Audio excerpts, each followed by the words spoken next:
as virtuous men pass mildly away, and whisper to their souls to go, whilst some of their sad friends do say, the breath goes now, and some say, no. So let us melt and make no noise, no tear floods, nor sigh tempests move, to a profanation of our joys, to tell the laity our love. Moving of the earth brings harms and fears, men reckon what it did and meant, but trepidation of the spheres, though greater far, is innocent. Dull sublunary lovers love, whose soul is sense, cannot admit absence, because it doth remove those things which elemented it. But we by a love so much refined, that ourselves know not what it is, enter assured of the mind, careless eyes, lips, and hands to miss. Our two souls therefore which are one, though I must go, endure not yet a breach, but an expansion, like gold to airy thinness beat. If they be two, they are two so, as stiff twin compasses are two. Thy soul, the fixed foot, makes no show to move, but doth if t'other do. And though it in the centre sit, yet when the other far doth roam, it leans and hearkens after it, and grows erect as that comes home. Such wilt thou be to me, who must like t'other foot obliquely run. Thy firmness makes my circle just, and makes me end where I begun.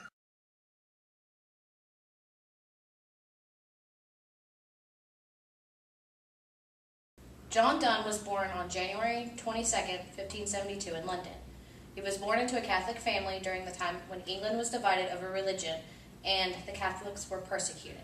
This caused him to have a complicated relationship with religion, which is seen throughout his writing. In his early adulthood, he went to Lincoln's Inn to study law. Around this time is when he wrote most of his love and erotica poems. In 1593, his brother Henry died in prison after being convicted for his Catholic loyalties when he harbored a priest. This made Donne question his faith, which resulted in some of his best religious writing. Around 1597-1598, he was appointed private secretary to Sir Thomas Egerton, Lord Keeper of the Great Seal of England. This is where he met his wife, Anne More. She was a niece to Sir Thomas Egerton. Due to their different social classes, they had to get married secretly. When her parents found out, they refused to pay her dowry, had him fired, and even had him imprisoned for a short stint. Donne petitioned the Court of Audience at Canterbury and declared his marriage lawful. When this happened, Anne's family disowned her. All of this caused Donne to struggle both financially and socially. Later in life, Donne renounced his faith and believed that Catholics could support the King's Church and remain loyal to the Pope. This helped him both socially and politically because this gave him favor to the king. After converting to Anglicanism, he was appointed royal chaplain and became a preacher, in which he was very successful. In 1617, his wife Anne died during childbirth of their 12th child. This made Donne stop writing love poems and focus on his religious work, and he died March 31st, 1631. His work was inspired by his own life, from what was happening into his life to friends and family. One of the most interesting things is that while in his life you can see the divide of circular time, when it's mostly theological and more controversies to his religious times. You cannot do that in his regular works. While he may have been about different subjects, they cannot be split into sections due to his metaphysical writing, using erotic writing in his religious works to phase him. T.S. Eliot was inspired by his works.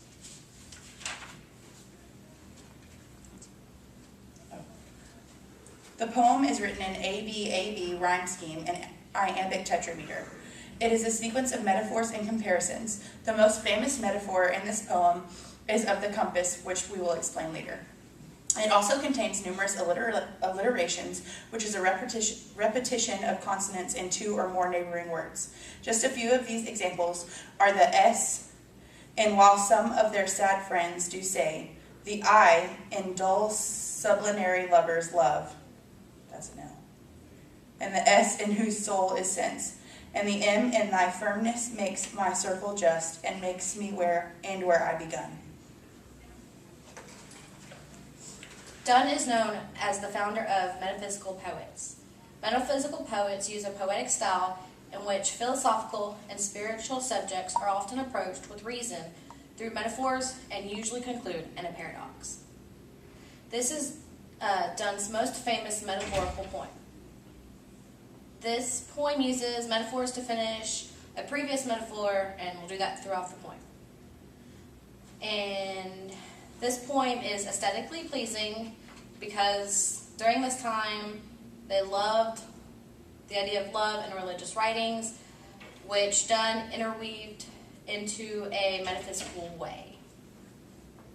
The poem was written to his wife in 1611 when Donne was leaving on a trip, although it was not published until 2 years after his death. Usually we wouldn't say the speaker is also the writer, but this was written at the time. He was leaving for a trip, and with the fact that he used his own life for his works, it's reasonable to conclude that he wrote this poem about himself to his wife.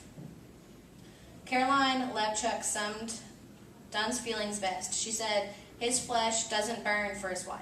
His heart and mind do, and so does his soul." Overall, this poem is telling his wife that they will be fine when they are apart because their love is better than everyone else's, because it's deeper and spiritually connected. The name of this poem is a valediction, forbidden mourning. Valediction comes from a Latin word which will mean to bid farewell. So basically, the title of this poem means farewell, we will not mourn. John Pipkin points out that the first two stanzas should be read as one sentence, as virtuous men pass mildly away and whisper to their souls to go, while some of their sad friends do say, the breath goes now.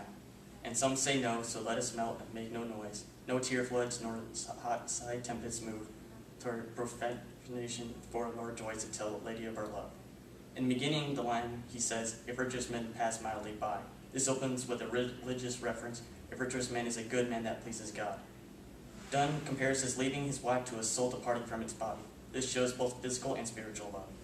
The beginning of the second stanza starts with a metaphor. A metaphor is when one thing really implies something or something else. Tear floods or a side tempest is a metaphor because it's saying tears and sighs are floods and high winds. Toward profanation of our joys to tell the lady of our love, this pretty much means that their love is deeper than the average person's love because they rely on attraction. The word lady refers to common people at that time, and they were above them when it came to love. This also shows the political nature of the aristocrats and common people. In stanza 3, the first two lines, "Moving of the earth brings harms and fears, men reckon what it did and meant." This is comparing other people's love to an earthquake. It causes fear and panic, much like a person would in his situation. The last two lines, "But trepidation of the spheres through greater far is innocent," refers to the cosmos, which was big in the culture of the time. Donne is saying that their love is innocent like the things in the sky, and their love is forever like the cosmos. In stanza 4, "Dull sublunary lovers, love whose soul is sense cannot admit." Sublunary means beneath the moon, which refers to the common people and their love. And again, their love is not special. The next two lines are, "Absence because it doth remove those things which elemented it," is saying that if the common people aren't together, their love fades. Stanza 5 then switches to a little bit of him and his wife. It starts with, "But we by love so much refine that ourselves know not what it is."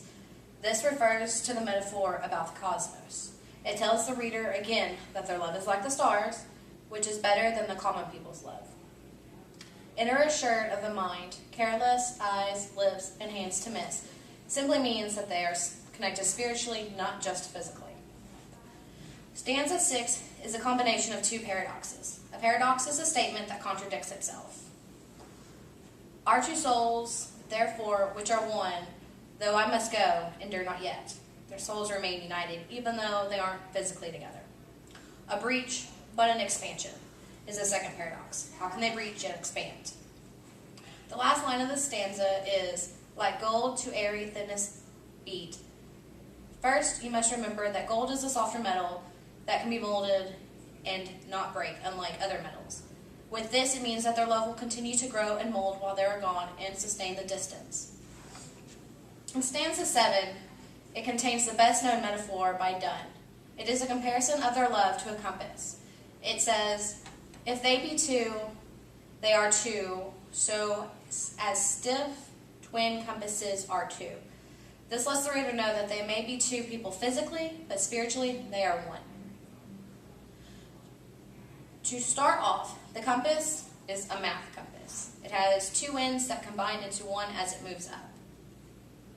And then, "Thy soul, the fixed foot, makes no show to move, but doth if the others do." This points out that the fixed foot, the one that you would put in the middle, is his wife, and the foot that moves around is himself. And this shows the society at the time. The wife stays home and waits for the husband. Stanza 8 is all about the wife and Donne praising her because she stays strong while he is gone, even though she misses him. "And though it in the center sit, yet when the other far doth roam, it leans and hearkens after it, and grows erect as it comes home." The last stanza, "Such wilt thou be to me, who must, like the foot other, obliquely run. Thy firmness makes my circle just, and makes me where I begun." This again praises her for waiting and to being strong, and acknowledges the fact that since she is able to do this, it allows him to be strong while he is away. The poem ends with him telling her that soon they will be able to be back together again.